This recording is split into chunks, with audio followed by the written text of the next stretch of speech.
اعوذ باللہ من الشیطان اللعین الرجیم بسم اللہ الرحمن الرحیم قال هذا صراط علی مستقیم اللہم صل علی محمد وآل محمد وعجل فرجهم سلام علیکم ورحمۃ اللہ وبرکاتہ۔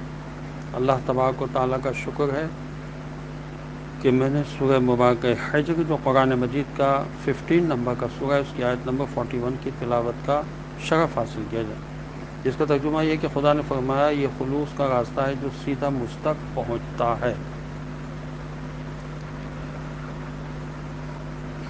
ابلیس نے کہا میں سب لوگوں کو بہکا دوں گا مگر تیرے مخلص بندوں کے سوا۔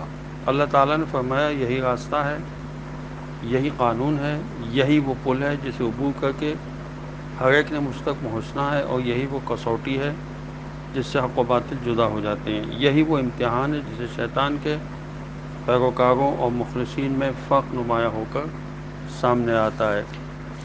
اگر شیطان جس کا نام ابلیس ہے،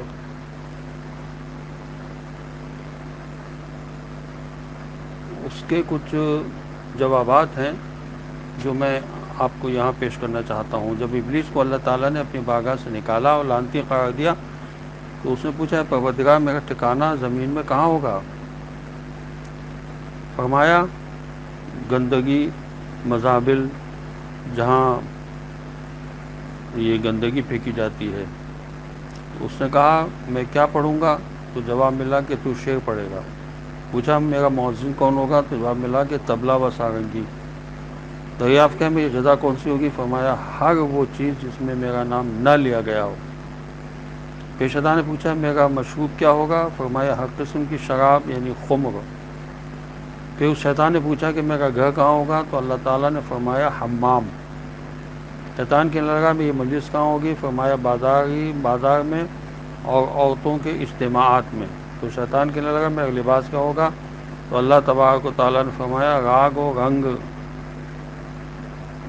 پھر شیطان نے پوچھا میری شکارگاہ کیا ہوگی؟ تو فرمایا اللہ تبارک و تعالیٰ نے کہ عورتیں۔ پس وہ خوش ہو کے چلا گیا۔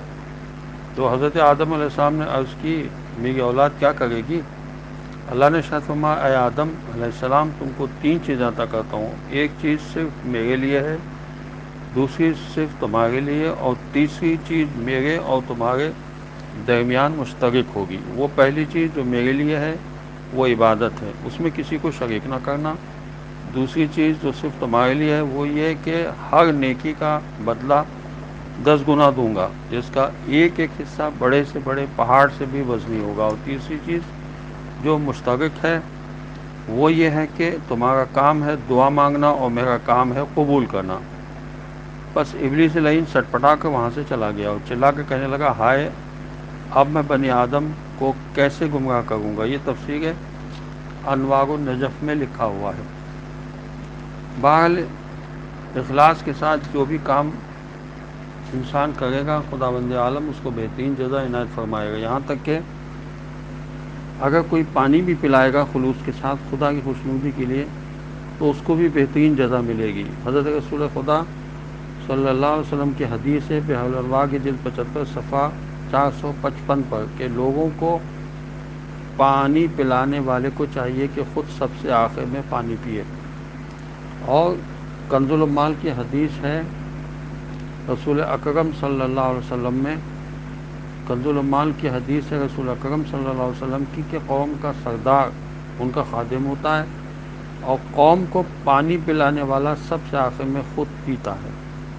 یعنی یہ شرف ہے جو پانی پلائے وہ پہلے لوگوں کا خیال کرے اور خود سب سے آخر میں پیے۔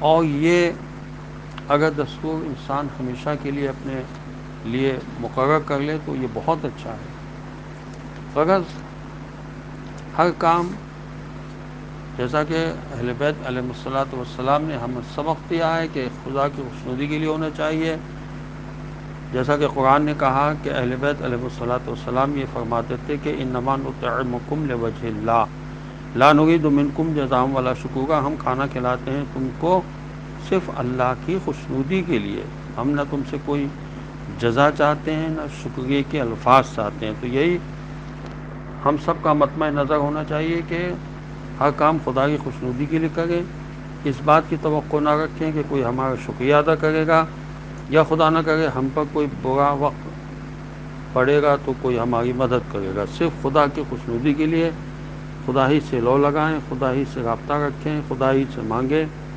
والسلام علیکم ورحمۃ اللہ وبرکاتہ۔